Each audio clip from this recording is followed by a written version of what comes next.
Zimbabwean President Emmerson Mnangagwa and his party ZANU-PF took their campaign to the capital Harare, that is known for being the stronghold for the opposition.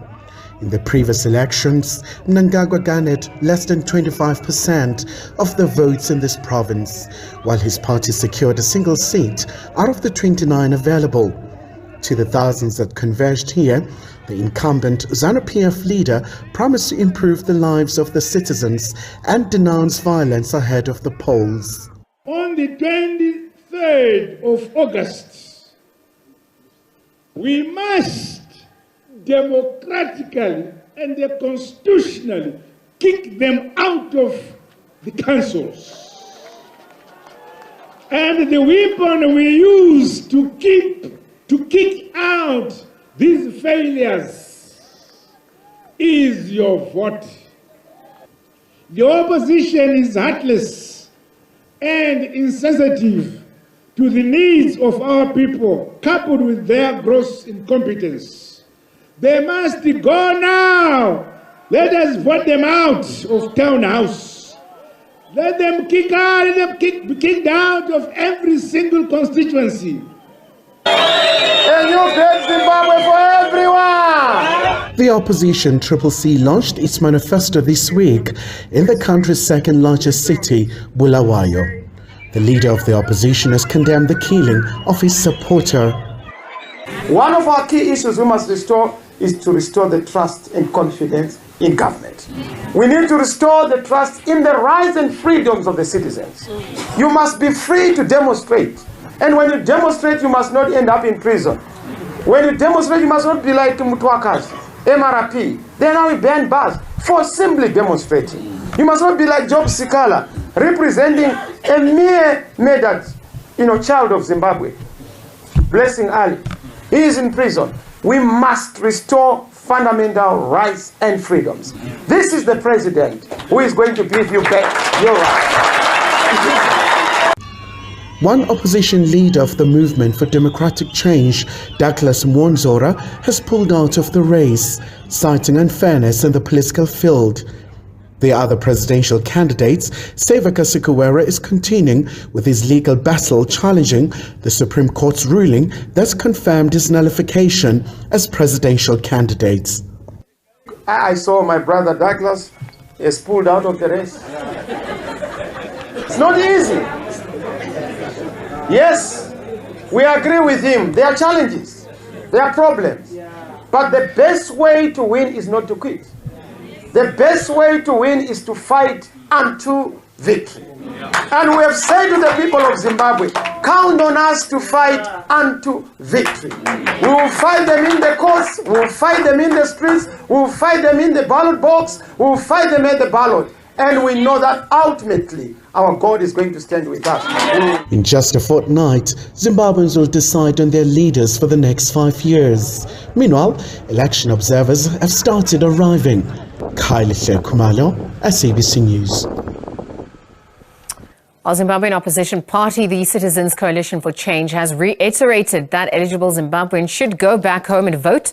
The neighbouring country will go to the polls this month. Chatham House has hosted discussions in Johannesburg on the much-anticipated election. Kylie Khumalo has more.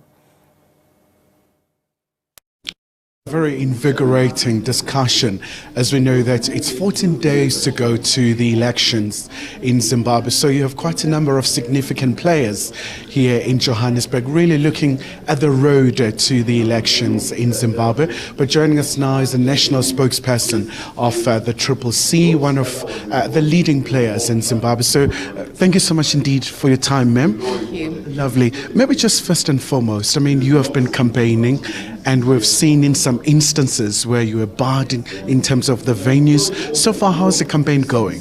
So we are extremely overwhelmed by the huge response that we've received from citizens. There is an overwhelming desire for change in Zimbabwe, and citizens everywhere are mobilized. I think we've seen our campaign in all 10 provinces of Zimbabwe. and in all these 10 provinces, both rural and urban populations, we've traversed all 36,000 villages, sharing our message of hope and inspiration for the nation. Obviously, when ZANU-PF's back's against the wall, they respond with violence, they ban our campaigns, but we budgeted for this because we know how they behave. We've had experience with them, and they've been championing this sort of repression and violence for 43 years. So we knew that they would resort to that, but we remain resolute, defiant. We're going to peacefully fight for a better Zimbabwe and attain power through constitutional means to ensure that we build a Zimbabwe that works for everyone. And also just looking at a number of issues facing Zimbabwe, the concern, the anxiety around violence. And we saw the political parties signing the pledge just to commit in terms of making sure that these elections are free and fair, but also under a very peaceful environment. What would be your message to the political parties in terms of making sure that they do adhere to the pledge? Well, as a starting point, ZANU-PF can never win a free and fair election that's peaceful in Zimbabwe, which is why we see these incidents of violence. My message to all political parties is let's do things peacefully. If you're a party such as ours that knows that it's got popular support of the millions, you don't need to resort to violence. This election should be a festival of ideas, debating our manifestos. Obviously, ZANU-PF doesn't have a manifesto, but for the parties that do have ideas to take our great nation forward, that's what it should be about. It should not be about exchanging blows. And today it was very unfortunate that Mr. Mchango of ZANU-PF said, well, if you don't like the country as it is now, go to war. The reason that liberation war was fought and we attained independence in 1980 was to ensure that we had one person, one vote, and that Zimbabwe could be free and benefit everybody. We want black people and all races, all creeds to live in prosperity. We can't have 49% extreme poverty according to the World Bank, and you say, well, this is the liberation. This is not the liberation that so many people lost their lives for, where people live in poverty, they're jailed for doing nothing, as we've seen with Job Sikala, who's been in jail now for a year and a half, Jacob Ngari Vume, all political prisoners, where you have a situation where the agricultural sector is not doing enough to feed the population, and people are now starving, and we're having to take a begging bowl to Russia for grain. That's unacceptable. Zimbabwe should be the breadbasket of the region. As the CCC, we've put forward a policy plan, a manifesto that champions all these things, that will restore macroeconomic stability and fundamentals, that will introduce a currency that works, that will resolve the debt crisis, that will pursue a fiscal consolidation, that will ensure that our natural resources are leveraged for the benefit of the population and not just a small ZANU-PF gold mafia. And just before I let you go, ma'am, to the diaspora vote in South Africa and other regions, what can you say just to convince them to seize the opportunity, so to speak? So unfortunately, ZANU-PF closed the door to the diaspora vote in the true sense, and it's a policy and a principle that we see in almost all SADC countries. Be that as it may, we're urging all citizens who live outside Zimbabwe, and I think the total at the moment is 5 million. Let's use our power to ensure that we vote decisively for change. If you live as close as South Africa, Botswana, Zambia, Mozambique, let's all come in our millions to vote for change, because once things are resolved and the political crisis is settled in Zimbabwe, then we'll have a strong economy that works for everyone again.